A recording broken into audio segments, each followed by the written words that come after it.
Assalamualaikum warahmatullahi wabarakatuh. Sehat semuanya. Hari ini adalah pertemuan kita yang pertama sebagai awal daripada semester genap ya.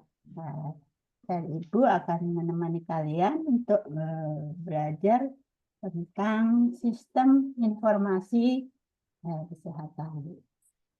Nggak usah kenalan, saya rasa masih pada ingat sama saya ya. Ingat nggak? Sama Ibu? Ingat, Bu. Ingat. Hehehe. Oke. Alhamdulillah kalau masih pada ingat. Jadi hari ini saya akan menyampaikan tentang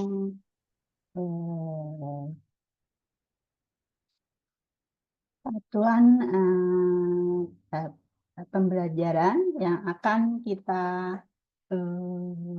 lalui selama 1 semester, sama nanti kita akan sedikit mengenal tentang karena kita akan berbicara tentang sistem informasi kesehatan, kita akan sedikit mengenal tentang apa itu data, apa itu informasi.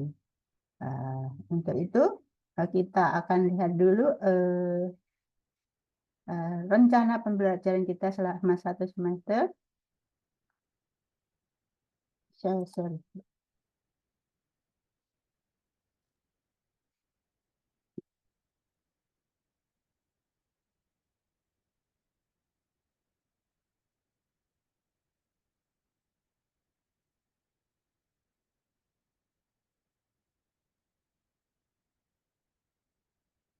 Terlihat? Terlihat, Bu. Oke.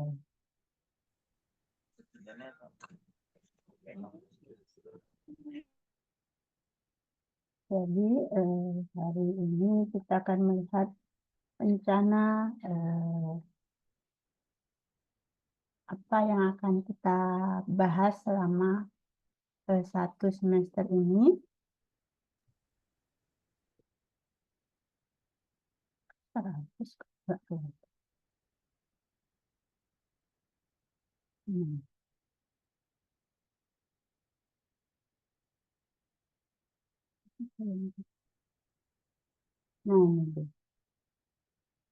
Jadi, informasi kesehatan ini. Kalian semester 6 ya?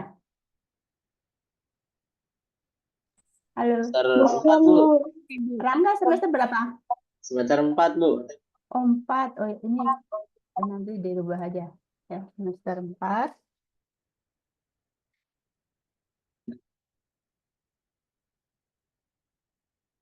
Karena ini kemarin ada di semester 6.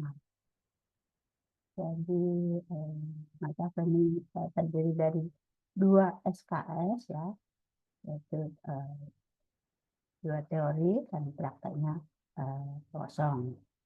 Nah, harapan daripada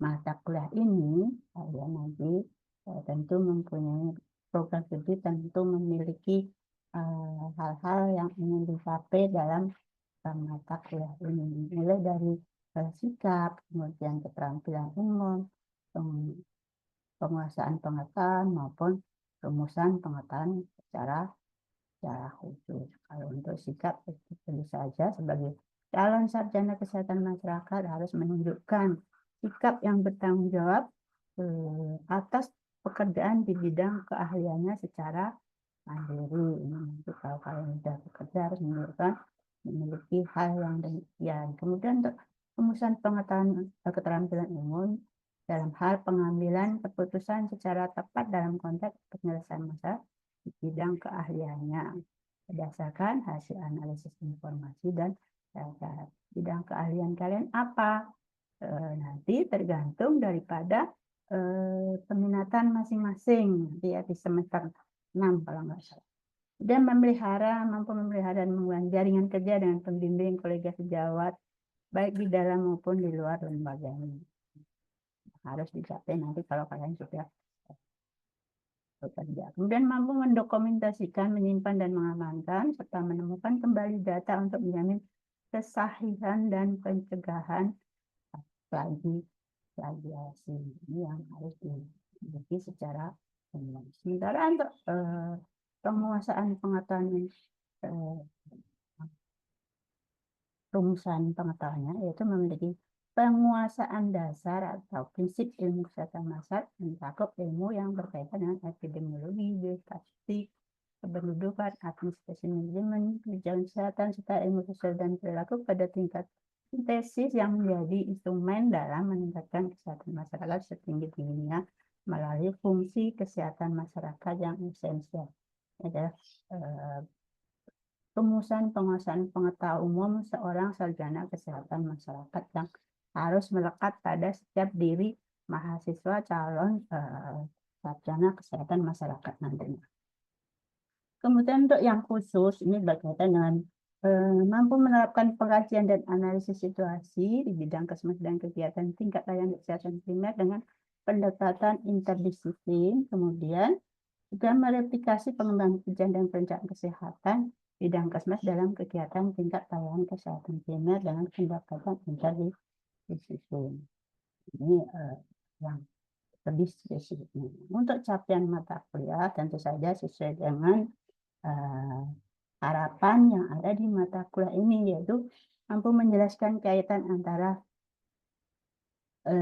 data dan informasi ini salah ketik antara data dan informasi dengan bidang kesehatan. Kemudian mampu menjelaskan konsep data dan informasi dan dapat memahami konsep dasar sistem informasi kesehatan serta mampu menjelaskan siklus dan strategi pengembangan sistem informasi, dapat memiliki atau memahami metode pengawasan dan evaluasi sebuah sistem informasi kesehatan.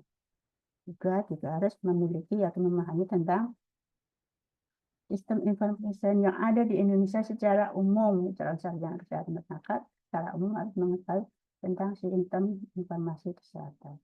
Kemudian juga memahami aplikasi sistem informasi kesehatan dan praktek pelayanan kesehatan masyarakat dan situasi sistem informasi kesehatan masih capaian dalam mata kuliah. Nah, untuk deskripsinya ini bahwa mata kuliah ini memberikan kemampuan pada mahasiswa untuk memahami konsep sistem informasi kesehatan dengan pokok bahasa yang sistem informasi kesehatan, analisis situasi sistem informasi kesehatan nasional, dan konsep pengembangan sistem kesehatan serta aplikasinya dalam pelayanan kesehatan.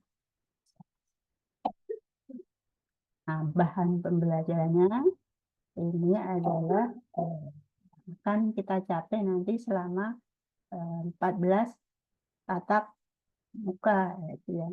Pertama pengertian dan konsep dasar sistem informasi, kemudian pengertian kondisi dan contoh sistem informasi kesehatan di Indonesia, perbedaan sumber dan karakteristik data dan informasi yang baik, peran informasi dalam pengambilan keputusan. Yang kelima, siklus dan strategi pengembangan sistem informasi kesehatan. Yang keenam, pemodelan sistem serta analisis kelemahan dan kelayakan sistem. Yang ketujuh, pengawasan dan evaluasi sistem informasi. Kedelapan ada konsep dasar MHEAD, EHEAD, dan telehealth. Ini adalah bentuk daripada aplikasi-aplikasi yang terhubung ke sistem jaringan informasi kesehatan nasional. Kemudian juga tentang konsep dasar informasi kesehatan daerah dan nasional, dan konsep dasar sistem informasi yang ada di puskesmas, sering juga disebut dengan SIMPUS. Kemudian konsep dasar sistem informasi PICARE, ini ada aplikasi-aplikasi yang berhubungan dengan BPJS Kesehatan. Kemudian konsep dasar sistem informasi rumah sakit, ini yang berkaitan dengan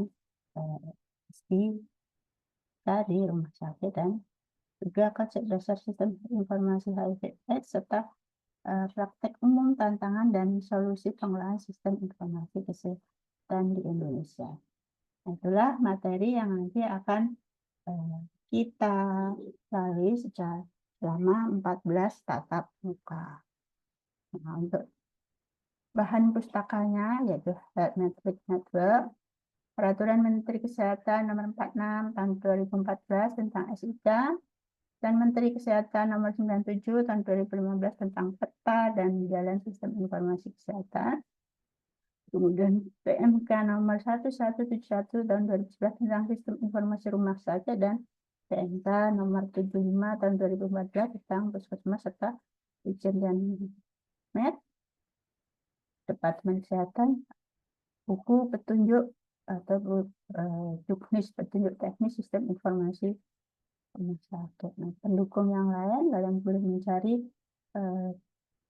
bukunya Sumitra tentang tantangan kesehatan di Indonesia, buletin jendela data dan informasi kesehatan. Kemudian juga ada Kementerian Kesehatan tentang SIKDA, generik, buletin jendela data dan informasi kesehatan juga. Terus, dan juga ini bukunya Fitness Bakar dan Kesehatan tentang digital health ya. Dan juga dari WHO tentang analisis and use of facility data tahun 2018 dan tahun 2019. Kemudian Kementerian Kesehatan tentang pedoman sistem informasi kesehatan tahun 2011.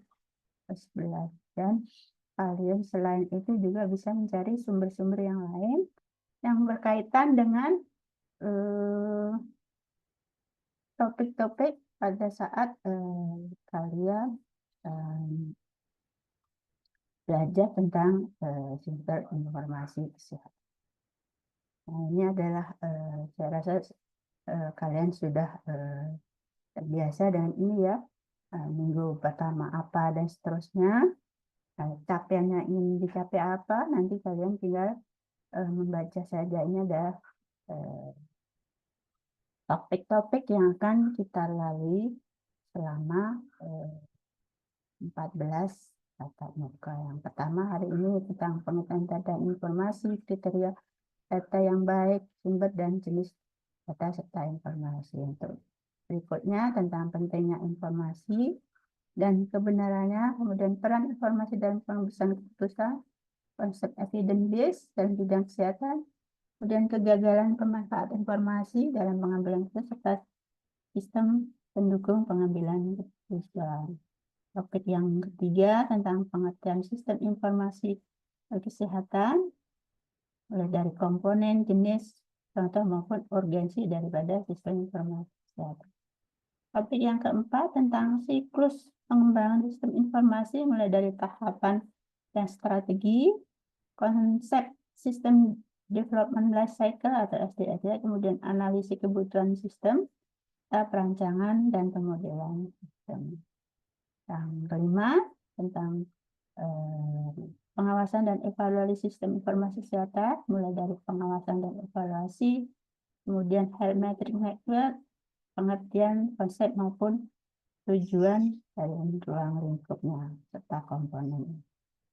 Kemudian sesi ke-6 yaitu tentang sistem informasi kesehatan yang Indonesia, mulai dari peraturan pemerintah tentang sistem informasi kesehatan, tantangan pengelolaan sistem informasi kesehatan yang ada di Indonesia maupun solusi terkait tentang pengelolaan sistem informasi kesehatan di Indonesia. Yang ketujuh tentang peta jalan SIK 2015 sampai 2019. Nah, yang akan dibahas tentang peta jalan tersebut, tujuan peta jalan, kemudian SWOT analisis, kedudukan SIK dalam sistem kesehatan maupun tahapan grand design SIK di Indonesia. Nah, itu sampai pada nanti sebelum UTS. Nah, untuk sesudah UTS tentang sumber data dan indikator dalam sistem informasi kesehatan, yaitu sumber data rutin, mulai dari pencatatan dan pelaporan surveillance dan data non-rutin. Kemudian jenis indikator, mulai dari indikator input, proses, maupun outputnya. Dan contoh indikator kesehatan di Indonesia. Kemudian format pencatatan dan pelaporan serta sistem informasi kesehatan daerah. Nah, untuk yang sesi ke-10 yaitu tentang aplikasi sistem informasi kesehatan daerah mulai dari latar belakang munculnya Signas ya, dan Sigda, kemudian tata kelola dan pelaksanaan sistem informasi Signas dan Sigda serta tantangan dalam pelaksanaan pengelolaan Signas maupun Sigda. Nah, pada sesi 11 tentang sistem informasi puskesmas, mulai dari kedudukan puskesmas di dalam sistem informasi kesehatan nasional, kemudian latar belakang munculnya sistem informasi puskesmas atau SIMPUS, dan tata kelola dan pelaksanaannya, serta tantangan dalam pelaksanaan dan pengelolaan SIMPUS. Yang ke-12, tentang sistem informasi PIKER yang akan dibahas adalah latar belakang munculnya sistem informasi PIKER, kemudian tata kelola dan pelaksanaan, dan juga tantangan dalam pelaksanaan dan pengelolaan sistem tersebut.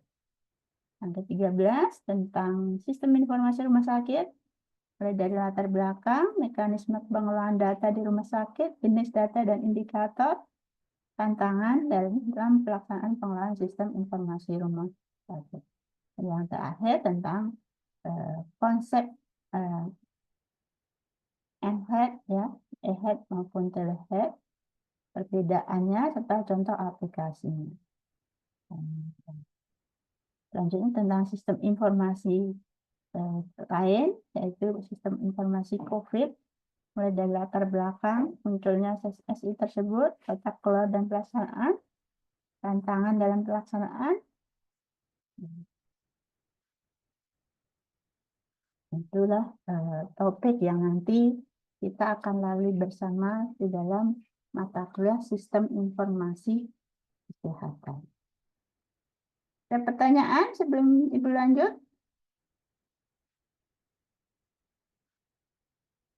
Halo?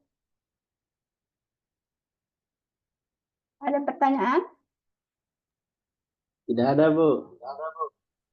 Oke, kita lanjut ke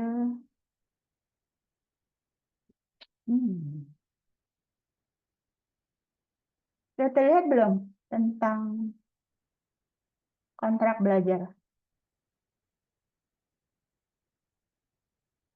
Halo? Belum. Belum?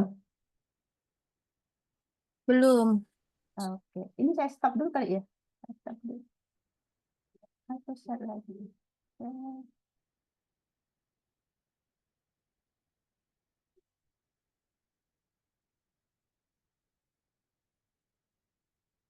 Sudah? Sudah terlihat? Sudah, Bu. Oke. Sudah terlihat, Bu. Jadi tadi yang Ibu sampaikan tadi adalah rencana pembelajaran selama 1 semester, yaitu 14 kali tatap muka. Mudah-mudahan apa yang menjadi rencana kita semua berjalan dengan lancar, dan saya akan membahas tentang melanjutkan tentang sistem informasi kesehatan. Nah, ini seperti biasa, kalau materinya tadi sudah saya sampaikan ya, dari aktivitas yang akan kita lalui dan materi belajarnya. Kemudian ini ada referensinya, tadi juga sudah ada di depan. Nah, ini masalah kontrak belajarnya masih sama ya. Nah, komponen pilihan, perilaku, sikap, disiplin, kehadiran 10%. Kemudian poin tugas mandiri 20%, ujian 30%, dan ujian akhir semester 40%, serta minimal kehadiran bisa ikut ujian adalah 75%. Nah, berkaitan dengan kehadiran, tentang absensi, nanti kalau saya ingatkan bahwa absensinya adalah online, jadi jangan sampai terlambat untuk masuk, karena kalau terlambat poinnya berkurang ya. Jadi hanya setengah ya. Itu satu. Kemudian yang kedua, kalau izin atau sakit, satu harus ada bukti ya, bukti tertulis Tidak hanya lisan si A sakit, si B sakit, harus ada bukti tertulis sebagai bentuk pertanggungjawaban kita kepada nanti di prodi ya. Itu kalau untuk izin itu sakit. Ada pertanyaan di sini? Ibu izin bertanya, Ya, siapa? Erna Bu. Mbak Erna ya, Erna. Tadi kan kita telat ngisi e-learning. Cuma Hmm. ada beberapa yang ngisi izin dan telat. Itu gimana ya Bu? Jadi mereka salah isi. Oh, karena terlambat masuk. Enggak terlambat masuk Bu. Mereka salah isi Oh, di e-learningnya. salah ngisi. Ya Iya. udah.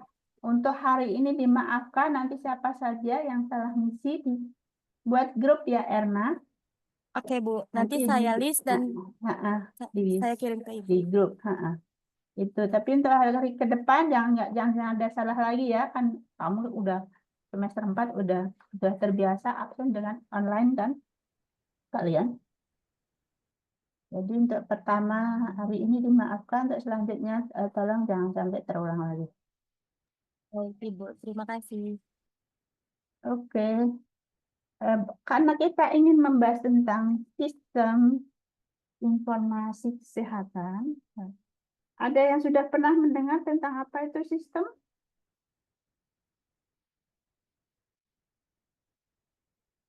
Ayo, siapa? Pernah dengar nggak apa itu sistem?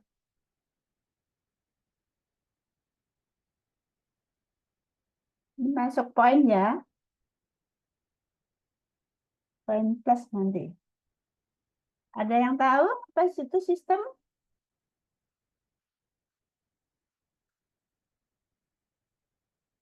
Ayo, mana suaranya?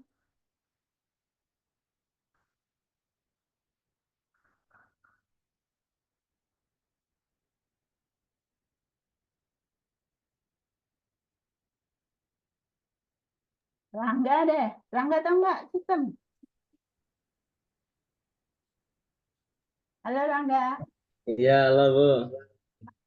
pernah dengar nggak kata sistem? Baru Bu. Oh, baru. Yang lain? Mutia, Iya Bu. pernah dengar kata sistem nggak? Pernah Bu pernah dengar kata sistem. Tahu nggak apa itu sistem? Sistem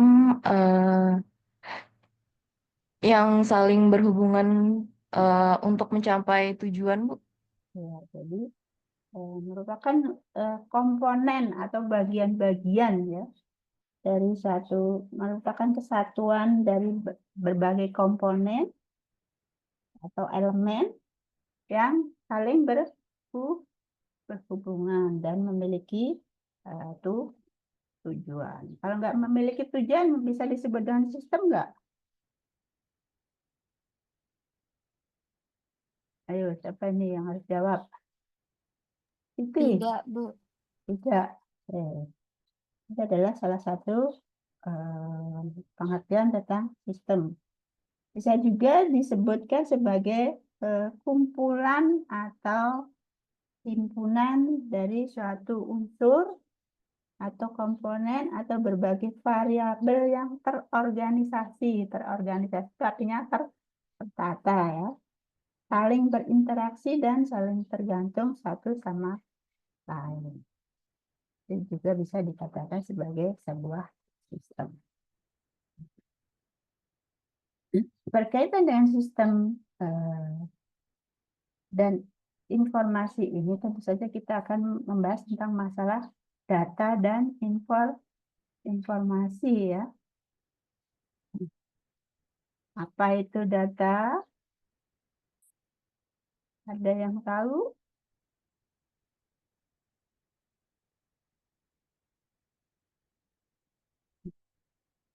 Data merupakan kata jamak dari datum ya. Meskipun demikian, data biasanya mewakili keduanya baik dalam bentuk tunggal maupun bentuk jamak. Itu salah satu pengertian tentang asal-usul tentang data. Kemudian data sendiri bisa dikatakan sebagai hasil pengamatan atau fakta yang masih mentah, ya, yang secara khas menggambarkan gejala fisik atau transaksi, suatu transaksi. Bisa juga dikatakan data dipandang sebagai sumber daya atau bahan baku yang kemudian diproses dalam suatu bentuk produk berupa informasi. Nah, jadi data itu merupakan bahan mentah dari sebuah informasi. Sebagai contoh misalnya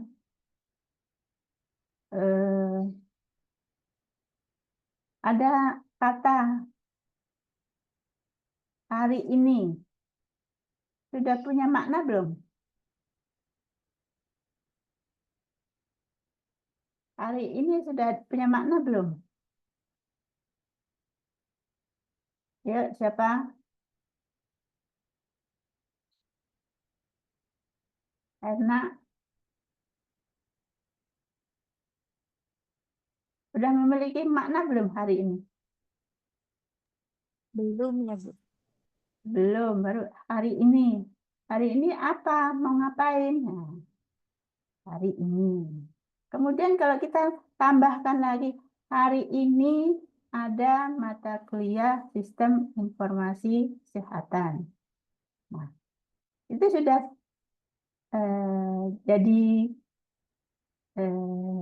informasi belum? Informasi, Bu. Sudah jadi informasi. Tapi bahannya apa tadi?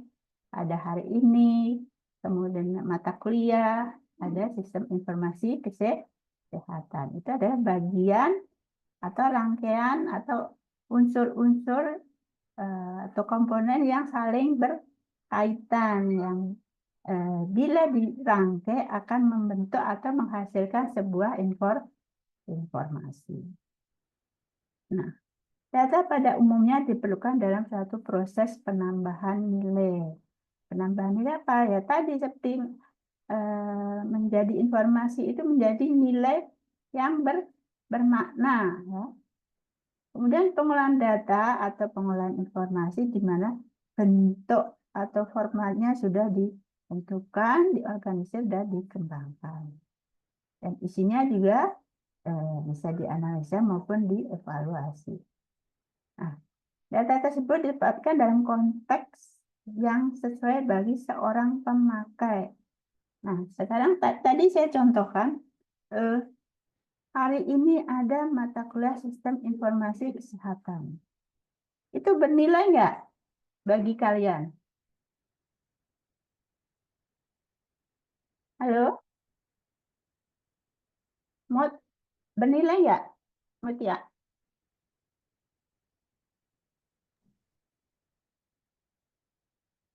Halo Mutia, bernilai nggak? Bernilai, Bu. Bernilai. Bernilai bagi siapa? Siti Nur Hasanah. Informasi tadi bernilai bagi siapa? Bagi kita sendiri, Bu. Ya, bagi Nah, kita kalian, tahu informasi baru, tahu pelajaran baru. bagi kalian yang mengambil mata kuliah sistem informasi kesehatan, ya kan? Kalau yang nggak mengambil mata kuliah, apakah bernilai hal tersebut? Tidak bernilai, Bu. Tidak bernilai. Jadi bernilai bagi orang tertentu atau bagi seorang pemakainya. Kalau yang nggak pakai, yang nggak bernilai, mau dikasih info hari ini ada mata kuliah sistem informasi kesehatan, eh, nggak peduli karena merasa tidak bermanfaat untuk dirinya. Tapi bagi kalian yang mengambil mata kuliah sistem informasi kesehatan, oh hari ini ada mata kuliah sistem informasi kesehatan, itu menjadi sebuah nilai tersendiri.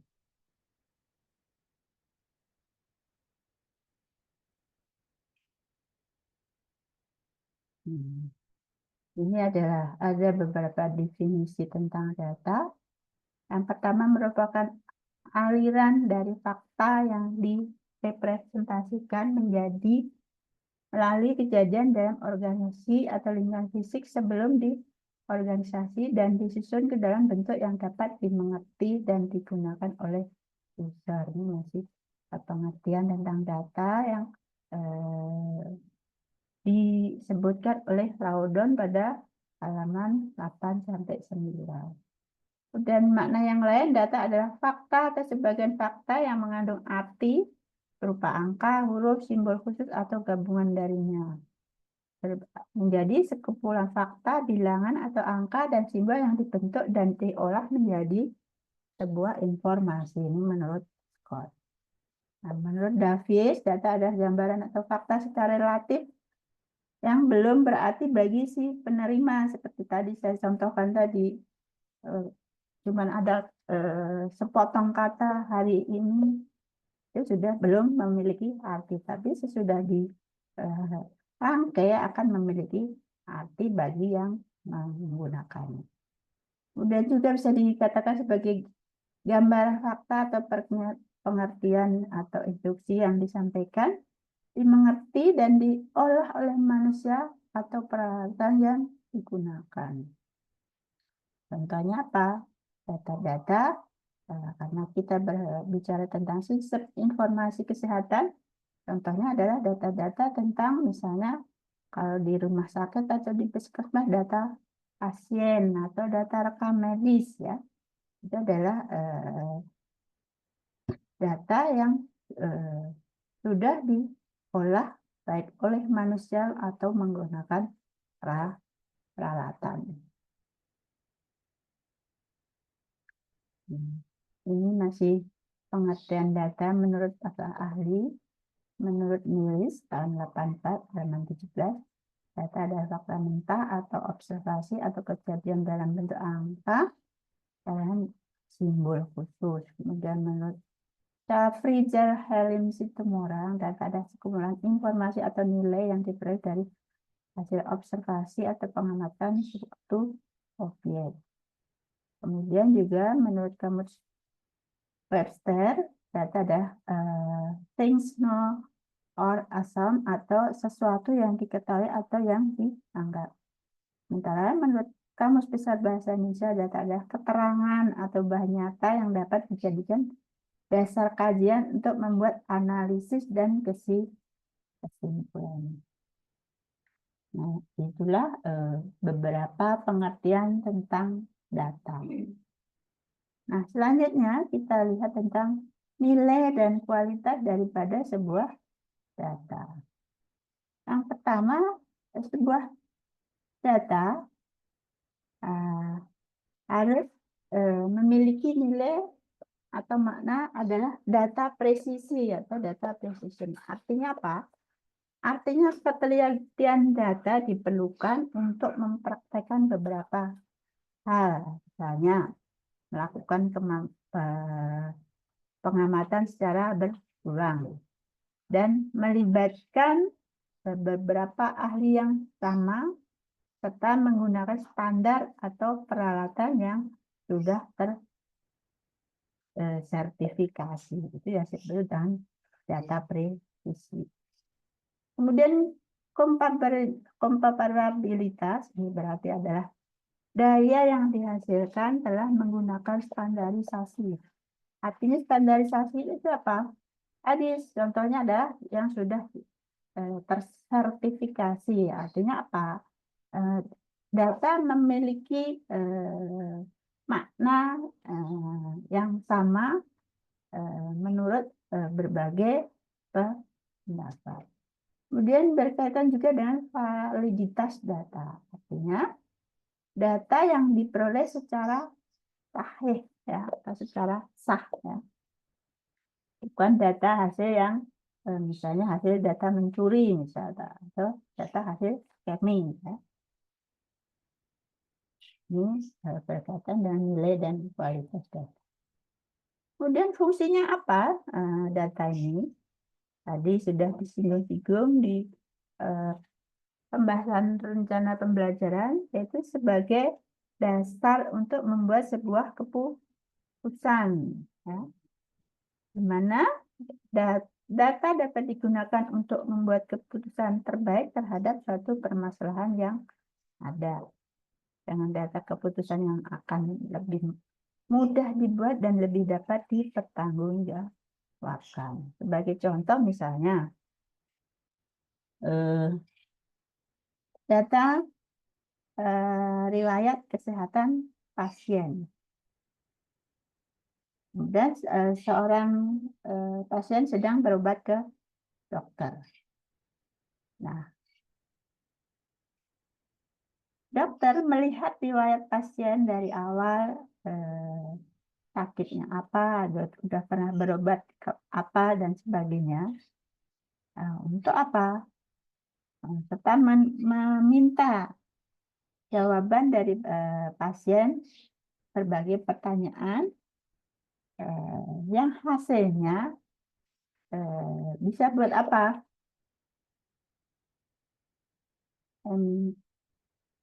Data pasien bisa digunakan untuk apa? Desma?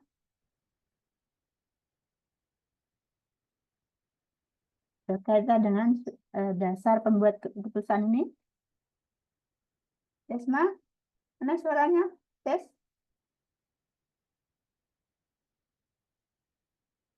Ya, Ibu. Ya. Apa? Rekaman Berdasarkan permasalahan yang ada, Bu. untuk membuat keputusan. Keputusan apa? Kalau Keputusan suatu kebijakan, Bu, misalnya. misalnya apa? Misalnya keputusan suatu kebijakan, Ibu. Ada yang lain yang mau menambahkan? Asma?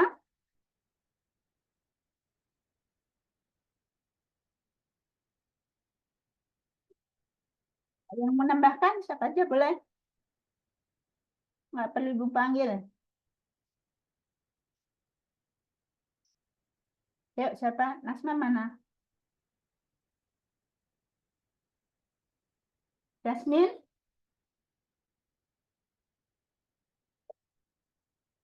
Jasmine?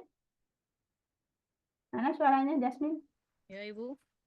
Nah, untuk apa? Kalau rekam medis pasien bagi dokter untuk apa? Sebagai media untuk menjelaskan ke pasien, Bu. Selain itu apa? Dan berkaitan dengan pengambilan keputusan, membuat keputusan, sebagai dasar membuat keputusan. Sama ini juga, Bu, untuk melakukan tindakan selanjutnya dari hasil rekam medis itu. Iya, dan melakukan tindakan selanjutnya. Contohnya apa? Kalau kalian datang ke dokter, misalnya kan ditanya-tanya, sakitnya apa yang dikeluhkan, itu kan? Itu enggak? Nah, dengan mendengarkan cerita keluhan-keluhan pasien tadi, dokter bisa membuat keputusan, oh kamu sakit tipes misalnya. Dan obatnya apa sakit tipes? Dibuatkan resep obat sakit tipes misalnya. Nah, itu adalah salah satu contoh dasar membuat keputusan. Kemudian yang berikutnya fungsi selanjutnya atau manfaat selanjutnya adalah sebagai dasar perencanaan. Nah, dalam membuat suatu perencanaan diperlukan adanya suatu parameter yang akurat. Data di sini dibutuhkan untuk menjadi parameter dan acuan dalam membuat perencanaan. Contohnya data apa? Ada yang tahu?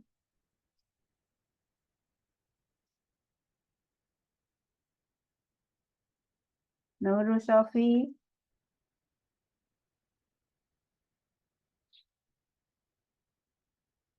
Iya, Ibu.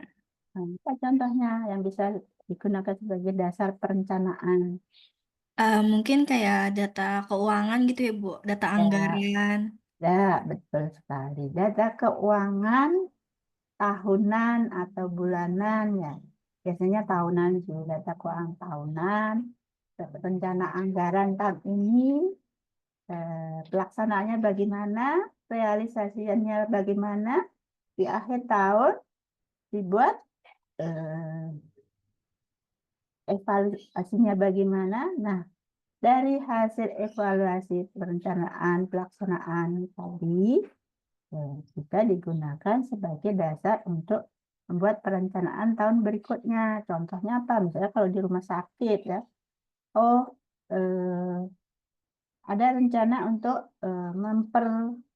atau menambah alat-alat, misalnya menambah tempat tidur atau menambah alat-alat yang lain ya. Nah, sudah terlaksana berapa persen misalnya?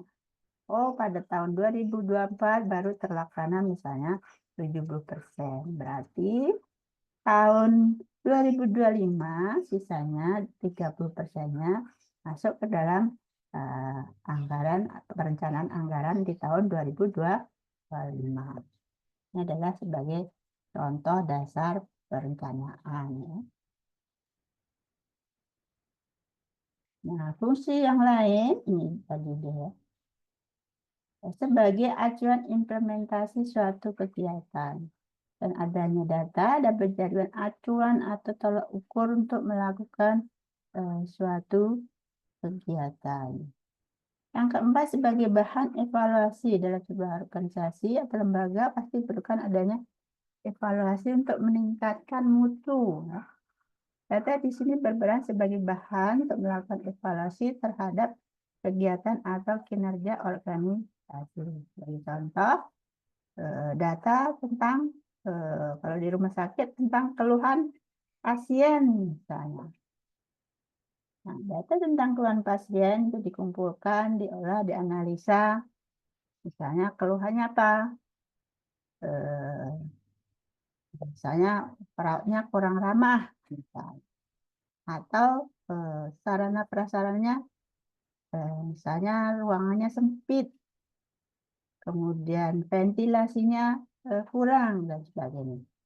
Itu bisa menjadi bahan evaluasi untuk rumah sakit ya, untuk perbaikan-perbaikan kegiatan yang ada di dalam organisasi rumah sakit untuk dasar daripada perencanaan tahun-tahun berikutnya. Nah, itulah sekilas tentang data ya dan manfaatnya ya. Nah, sekarang kita lihat informasi. Tadi kita sudah singgung bahwa data itu merupakan bahan mentah dari sebuah informasi. Jadi data harus diolah ya, agar menjadi informasi. Nah, ini ada beberapa pengertian informasi menurut Suartini. Informasi adalah data yang dianalisis sedemikian rupa sehingga dapat memberikan makna kepada yang memerlukannya. Sebagai contoh, kemarin kita di beberapa tahun lalu kita punya banyak data COVID misalnya. Waktu zaman pandemi ya. Itu datanya bisa diolah dalam bentuk seperti apa dan memberikan makna kepada siapa. Nah, bentuknya misalnya berkaitan dengan vaksinasi misalnya. Nah, banyak penderita COVID yang belum vaksinasi misalnya. Jadi, bisa dijadikan sebagai dasar oleh pemerintah untuk melihat sebaran vaksinasi sudah tercapai atau belum dan sebagainya. Kemudian menurut Boyes, bahwa data yang telah diolah dan dianalisis secara formal dengan cara yang benar dan secara efektif sehingga hasilnya bisa bermanfaat dalam operasional manajemen. Dan menurut Dadan Umar, bahwa data merupakan hasil pengolahan dalam bentuk agregat untuk menghasilkan pengetahuan atau kemampuan.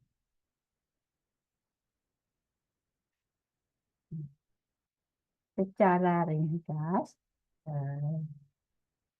bahwa informasi itu merupakan sebuah data yang disusun ke dalam bentuk yang dapat dimengerti dan bermanfaat bagi user. Tadi sudah kita singgung.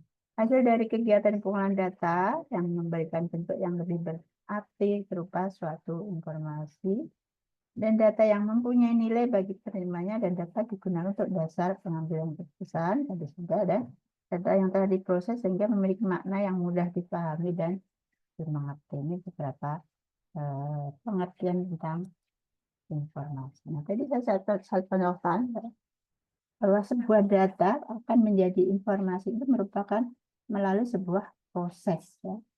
Prosesnya apa? Ya tadi harus dianalisa atau diolah. Maka akan menghasilkan sebuah informasi. Nah, sifat daripada sebuah informasi dapat perfect atau tidak mengandung unsur ketidakpastian dan juga dapat pula imperfect atau mengandung unsur ketidakpastian. Artinya, perfect itu atau mengandung unsur ketidakpastian itu artinya data itu bisa benar, bisa juga salah hasilnya. Ya. Ini yang disebut dengan perfect dan imperfect. Ini tadi saya gambarkan adalah gambaran sebuah data yang akan menjadi informasi ya. Jadi di depan kotak ini saya hanya menuliskan huruf AH, DI, MAS, SAY, KES, URI, A, KURI maupun NDO. Nah, ini yang namanya data. Nah, ini bila diolah akan menjadi informasi. Ya, menjadi saya kuliah di Kesmas Urindo. Artinya sepotong-sepotong atau tadi yang disebut dengan unsur-unsur atau komponen. Ini adalah potongan-potongan daripada atau bagian-bagian daripada sebuah kata. Ya. Contoh yang lainnya ini adalah saya punya kata rannya, punya kata bambu hapus, punya kata Cipayung, punya kata 19 tahun, punya kata perempuan maupun punya data obstetri. Nah, ini juga masih dalam bentuk data. Nah, bila data ini diolah akan menghasilkan sebuah informasi tentang identitas pasien rawat inap bagian objin di rumah sakit A. Nah, kita kan nggak tahu kalau cuman kata Rania, bambu hapus, Cipayung, 19 perempuan. Jadi kan nggak tahu apa nih yang dimaksud. Makanya harus diolah supaya menjadi informasi yang berguna. Nah, kita lihat bagaimana ciri-ciri dari sebuah informasi lagi. Yang pertama adalah data yang telah diolah. Ya, sepakat ya bahwa informasi merupakan data yang sudah diolah. Kemudian juga data yang mempunyai makna. Artinya apa? Berguna bagi penerimanya atau bagi usernya. Ya. Kemudian juga ciri yang lain menggambarkan kejadian dan kesatuan yang nyata. Contohnya tadi saya memberikan contoh data COVID-19, misalnya ada 100.000, misalnya. Itu merupakan gambaran kejadian yang nyata. Ya. Dan untuk tujuan tertentu, pengambilan tertentu, jadi sudah saya contohkan ya. Misalnya tadi data COVID berkaitan dengan sudah tercapainya belum vaksinasi COVID secara atau berdasarkan yang sudah direncanakan. Ada ciri-ciri tentang informasi. Nah, informasi sendiri bisa disampaikan kepada pengguna atau user dapat direpresentasikan dalam berbagai media. Melalui apa? Bisa melalui kertas atau hard copy, kemudian juga melalui tampilan atau display atau monitor atau video ya. Kemudian tadi bisa juga melalui suara atau audio. Contohnya apa? Data-data atau informasi tentang kesehatan. Saya rasa kalian pernah melihat entah dari TikTok atau dari apa ya, video-video yang isinya adalah konten-konten tentang kesehatan. Ya. Kemudian informasi yang dibutuhkan manajemen umumnya dalam bentuk laporan. Ada banyak variasi dan tipe laporan, antara lain ada laporan periodik. Laporan periodik ini artinya rutin, misalnya laporan bulanan ya, atau laporan tahunan, artinya laporan periodik. Kemudian laporan indikator kunci, ini sesuai dengan kebutuhan yang di dalam organisasi. Kemudian laporan berdasarkan permintaan, misalnya apa? Kalau di rumah sakit atau di puskesmas tiba-tiba pimpinan minta laporan berapa kasus diare di rumah sakit, tapi secara secara nggak rutin ya, sering juga disebut on call report. Kemudian laporan khusus, laporan-laporan yang memang dalam kondisi khusus atau permintaan khusus. Dan laporan penyimpangan, exception report, sudah terjadi penyimpangan, diminta laporannya. Kemudian bentuk informasi, nah tadi ada kaitan dengan apa yang saya sampaikan di atas tersebut, itu berupa laporan dapat yang dipresentasikan dengan berbagai bentuk. Yang antara lain yang umum digunakan adalah narasi. Ada yang tahu narasi? Laporan dalam bentuk narasi? Ada yang tahu? Mutiara? Tulisan bukan, Bu?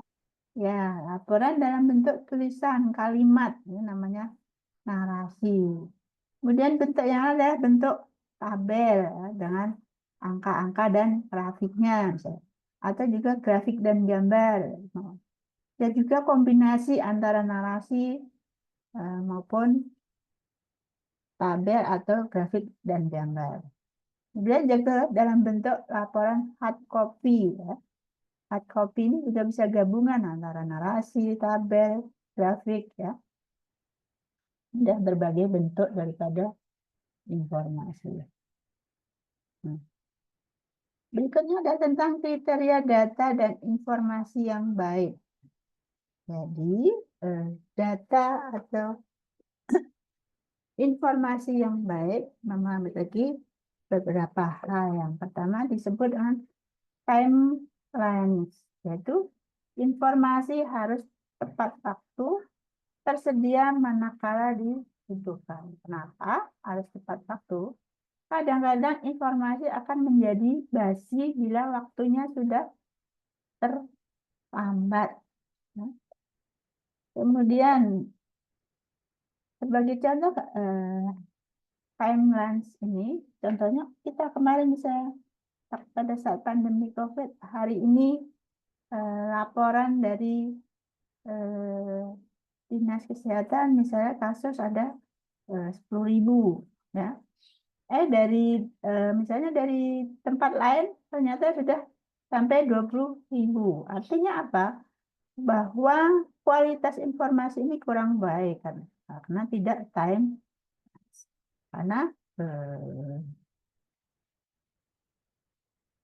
dengan berbagai keterlambatan tadi akan mempengaruhi kebijakan yang harus diambil dengan lebih cepat. Kemudian akurasi, itu informasi harus akurat atau teliti. Karakteristik yang lain ada reduce uncertainty, artinya ketidakpastian informasi harus ditekan atau diminimize atau diperkecil. Jadi kalau misalnya tadi dilaporkan datanya ada 10.000 hari ini dari instansi lain, misalnya ada 20.000, harus dipastikan mana yang benar. Ya.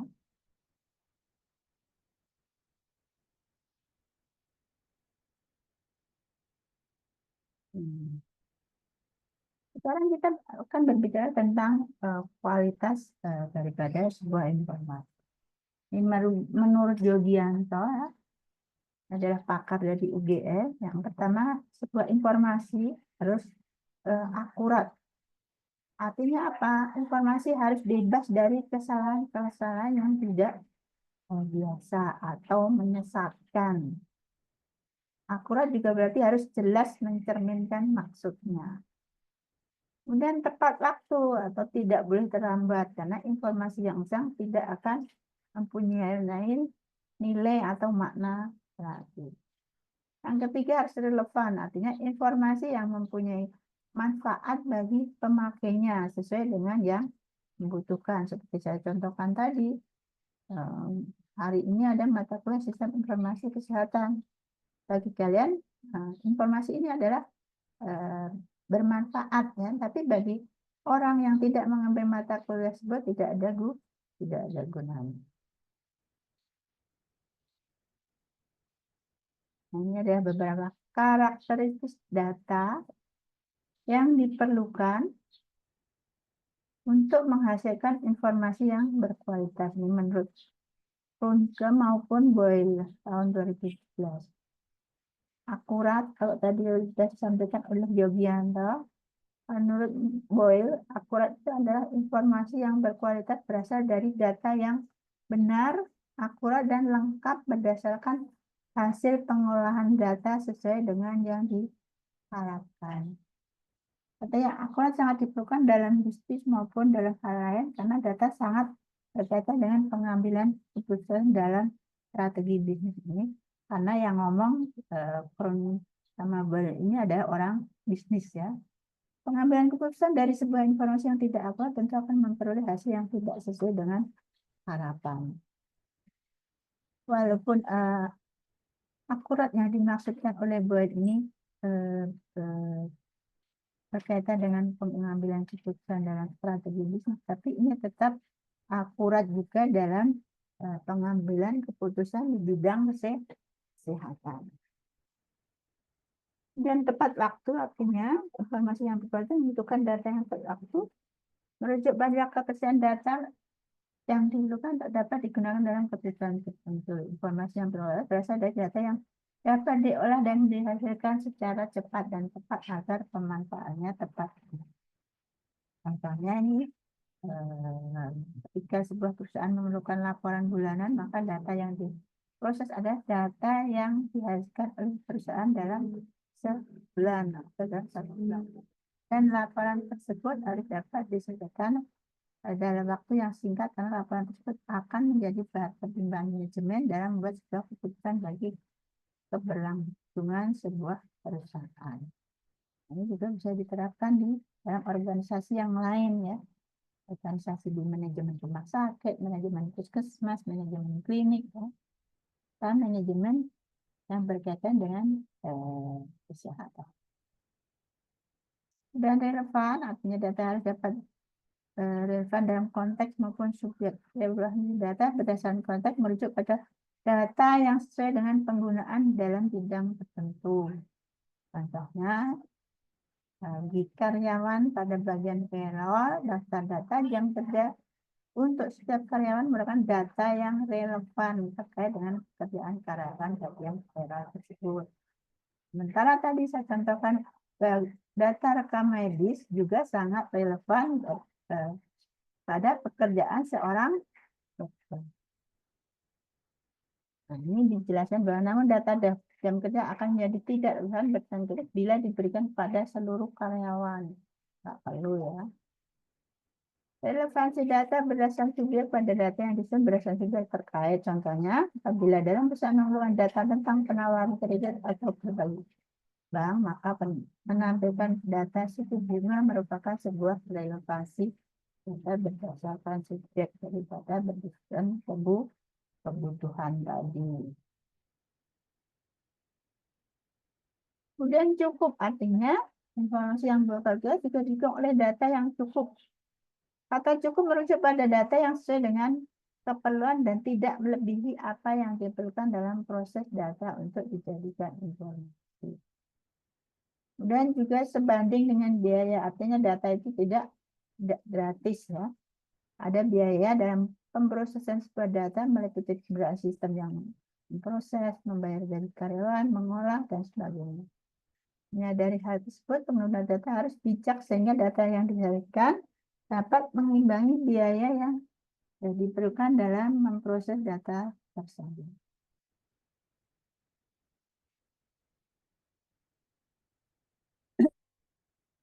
Sebelum saya lanjutkan, ada pertanyaan? Halo, pertanyaan? Tidak, Bu. Oke, belum ada ya. Kita lanjutkan sumber dan jenis data dan informasi. Nah, sumber data itu dari mana? Sumber data adalah subjek di mana data bisa diperoleh. Terdapat dua macam sumber data, yakni sumber data primer maupun sumber data sekunder. Sumber data primer diperoleh langsung. Ini bisa oleh peneliti ya, atau oleh orang yang sedang mencari data tersebut. Sedangkan sumber data sekunder adalah sumber data yang tidak diperoleh langsung. Biasanya sumber data ini didapat dari pihak lain yang terpercaya. Contohnya apa? Contohnya misalnya kelas kalian sedang meneliti atau membuat skripsi dengan penelitian tentang kasus diare misalnya. Nah, data tentang kasus diare ini bisa misalnya dia mau mengambil data di mana, data primernya, misalnya data di puskesmas atau di rumah sakit. Kita punya data berapa jumlah kasus diare tahun ini misalnya. Tahun 2024, 2023, 2022 sudah ada. Yang disebut dengan data sekunder. Nah, data primernya dari mana? Data primernya dari misalnya kita mahasiswa mengambil langsung dari respondennya. Ya. Respondennya itu langsung ke masyarakat ya. Masyarakat yang sedang terkena disebut data primer.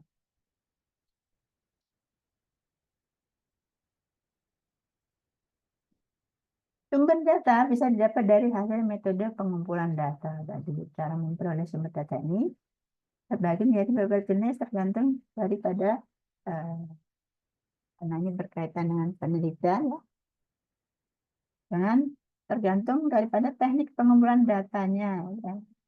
Karena teknik pengumpulan data yang tepat akan memberikan data yang akurat dan hasil dengan kredibilitas tinggi.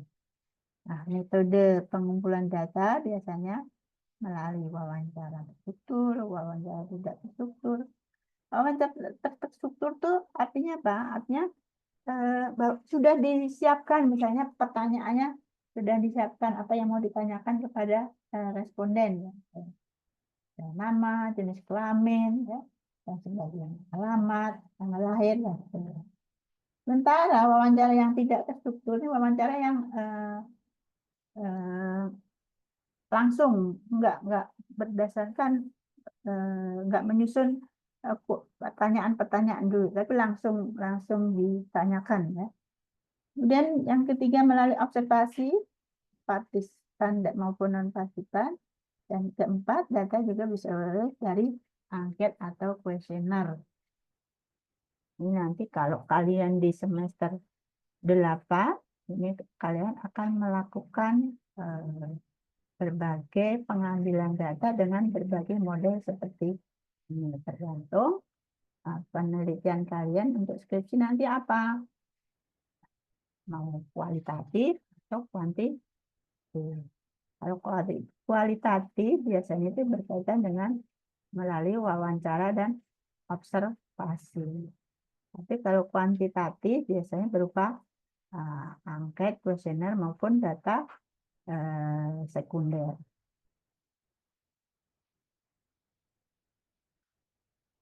Kemudian internal artinya apa? Data atau informasi internal adalah data yang diperoleh langsung dari suatu organisasi atau tempat dilakukannya penelitian. Contohnya adalah misalnya kebutuhan tenaga kerja di suatu perusahaan, jumlah karyawan perusahaan, tingkat kepuasan karyawan di suatu institusi. Ini adalah sumber data internal. Kemudian sumber data eksternal adalah data yang diperoleh dari luar organisasi atau tempat dilakukannya penelitian. Misalnya, data eksternal ini biasanya digunakan sebagai pembanding antara organisasi lain dengan organisasi yang bersangkutan.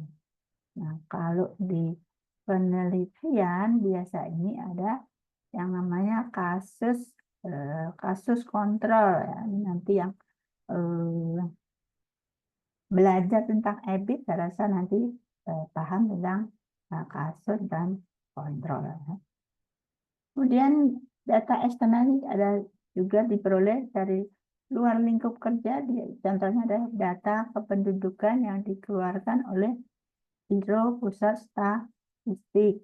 Kemudian data penjualan produk perusahaan lain, misalnya ini sebagai pembanding atau untuk mengetahui tentang kompetitor. Kemudian data jumlah siswa di sekolah lain, sebagainya. Ini adalah contoh data-data eksternal sebagai data pembanding. Kemudian tadi data primer, ini data yang diperoleh dan dikumpulkan langsung dari objek yang dibutuhkan. Tadi misalnya wawancara langsung, ya, atau kuesioner langsung. Ya. Data ini didapat atau dikumpulkan langsung di lapangan oleh orang yang bersangkutan atau yang memerlukan. Jadi contohnya tadi saya contohkan mahasiswa yang skripsi turun langsung ke informan atau yang ingin diambil datanya ke masyarakat. Diperoleh dari sumber informan yaitu individu atau perseorangan seperti hasil wawancara, hasil observasi lapangan maupun data mengenai informan. Kemudian data sekunder didapat dari pihak yang atau sumber lain yang telah ada, artinya kita tidak mendapat informasi dari narasumber atau objek yang ada, melainkan dari data yang telah ada, seperti grafik, tabel, diagram, dan tulisan. Kita nggak ngambil data sendiri, tapi misalnya pemerintah sudah menampilkan data BPS, misalnya contohnya jumlah kasus diare tahun ini nasional sekian, kemudian regional sekian. Kita tinggal membaca saja, tapi tidak mengumpulkan secara langsung. Itu namanya data sekunder. Data sekunder digunakan untuk mendukung informasi primer yang telah diperoleh, yakni dari bahan pustaka, literatur, penelitian terdahulu, buku maupun sumber lain.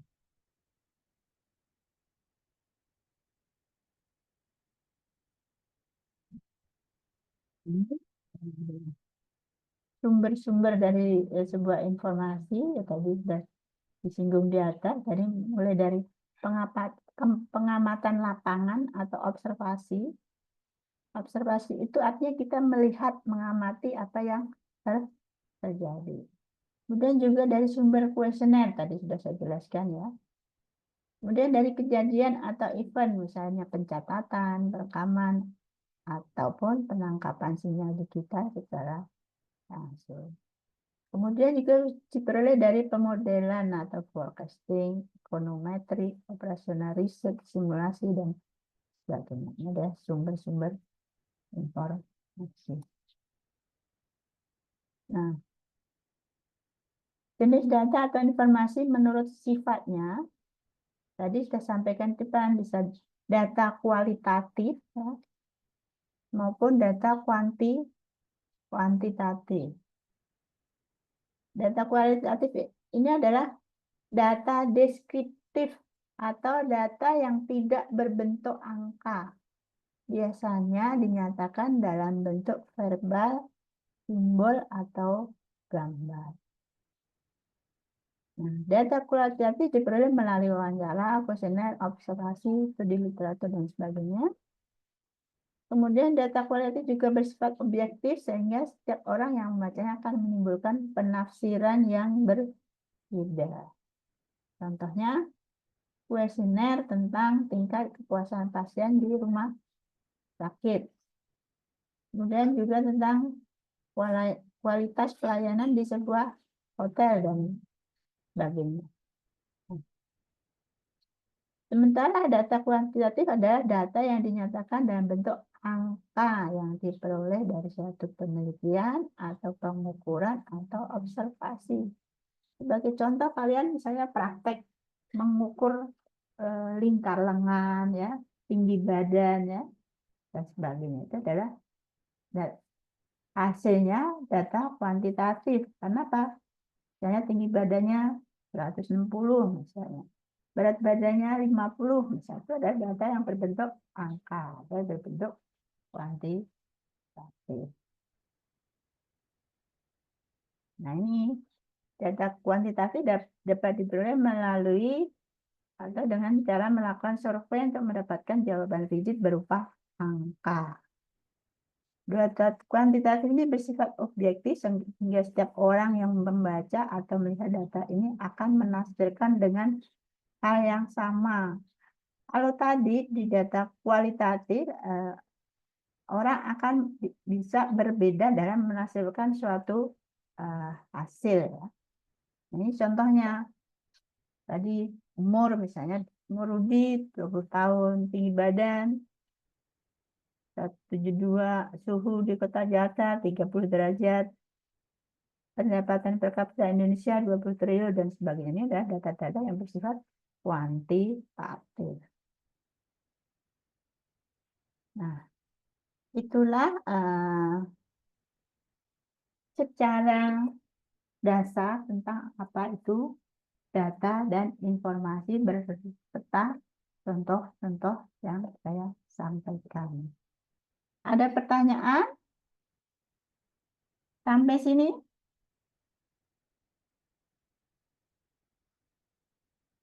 Ada pertanyaan nggak?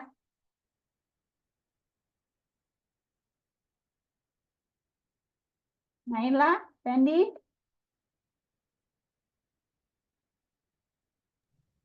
Tidak ada, Bu. nggak ada. Putri, Ulfa, nggak ada. Ada. Dimas, mana Dimas? Nggak ada, Bu. Nggak ada. Davina, Maxey, Tidak ada, Ibu. Nafa, Vivi, Febri,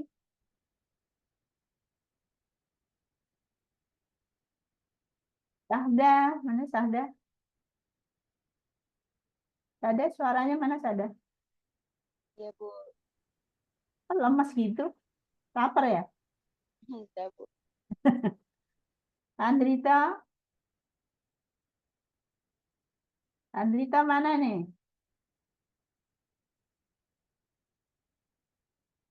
Agung, Tidak ada, Bu. Oke. Muhammad Gali, Fatih, Tidak ada, Ibu. Elisa,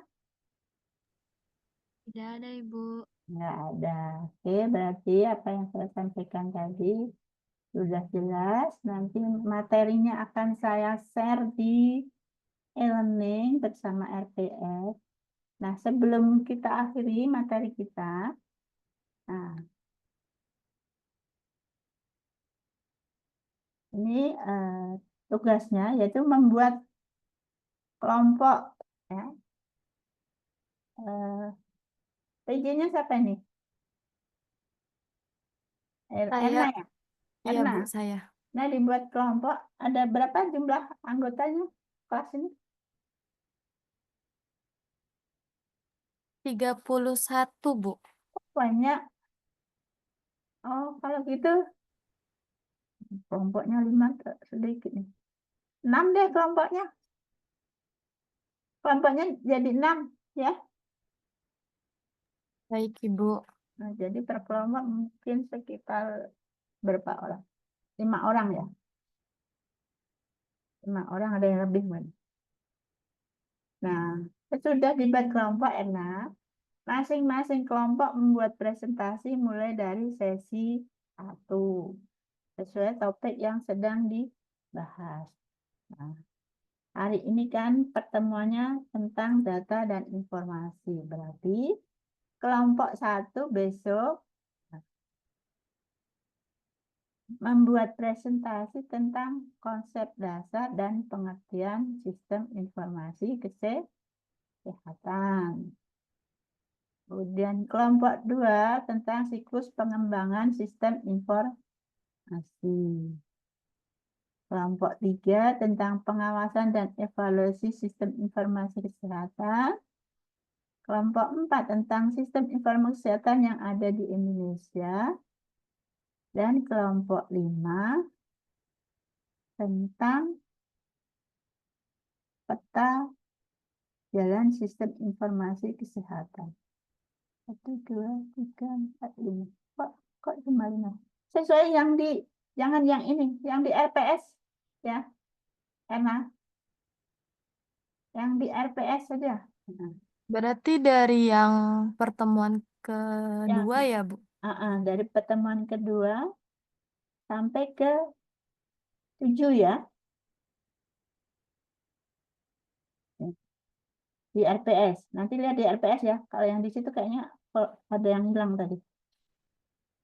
Nih yang kedua tentang peran informasi dalam pengambilan keputusan. Isinya 1 sampai 6. Ya. Kelompok 2 tentang konsep dasar dan pengertian sistem informasi kesehatan 1 sampai 5. Dan seterusnya sampai sesi 7 ya. Karena Baik, Jadi- Ibu. jadi sesudah itu nanti presentasinya sesuai topik hari itu. Misalnya kelompok 1 besok tentang peran informasi dalam pengambilan keputusan. Berarti kelompok 1 besok presentasi minggu depan. Kemudian kelompok 2 minggu depannya lagi, gitu ya. Ya, baik, Ibu. Oke, Erna. Dan yang lain jelas? Jelas, Bu. Oke. Jadi lihat kelompoknya masing-masing, topik apa yang harus dibahas ya. Didiskusikan dengan kelompoknya, baru dibuat presentasinya. Itulah tugasnya untuk kalian sampai tugas kelompok untuk sesi 1 sampai sesi 7. Nah, kalau tugas mandiri nanti tergantung pada topik-topik yang perlu yang nanti saya sampaikan di setiap akhir pertemuan. Oke? Sampai di sini cukup? Ibu, maaf. Berarti ini kita dibuat 6 kelompok ya, Bu?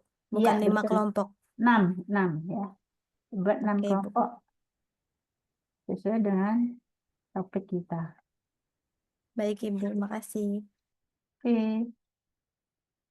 Oke, sebelum kita akhiri, kalau nggak ada pertanyaan, foto bareng dulu untuk bukti bahwa hari ini kita ada pertemuan. Nah, ayo siapa yang ini? Erna atau siapa? Atau yang lain? Ketua kelas siapa? Saya aja, Bu. Ya ada, pokoknya ada yang screenshot nanti dikirim di grup ya. Atau Baik, dikirim Ibu. ke saya langsung juga boleh, di grup boleh.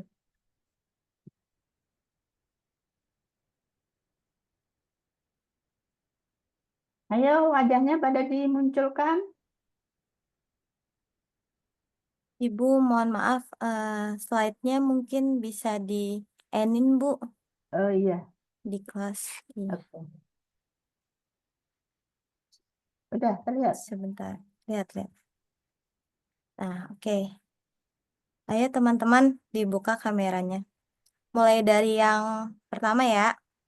1, 2, 3. Sebentar, tahan teman-teman. Oke, sekarang yang ke slide yang kedua. Lalu teman-teman. Yang kedua, oke. 1, 2, 3. Oke, selesai. Ya, Makasih Ana. sama-sama Ibu. Oke, karena udah nggak ada pertanyaan untuk Zoom kali ini, Ibu akhiri. Assalamualaikum warahmatullahi wabarakatuh. Sampai ketemu di minggu yang akan datang. Bulan puasa ini masih ketemu lagi nggak, An? Masih sekali lagi Ibu. Sekali lagi ya. Karena kayaknya di Urindo liburnya tanggal 27 deh. Berarti sekali lagi ya. Iya, Ibu. Iya Oke. Ibu, sekali lagi. Sampai ketemu minggu depan. Assalamualaikum warahmatullahi wabarakatuh. Sehat-sehat semuanya ya. Amin. Waalaikumsalam Waalaikumsalam warahmatullahi warahmatullahi wabarakatuh. Terima kasih Makasih, Ibu. Bu. Sama-sama. Terima kasih, Bu. Dadah. Ah,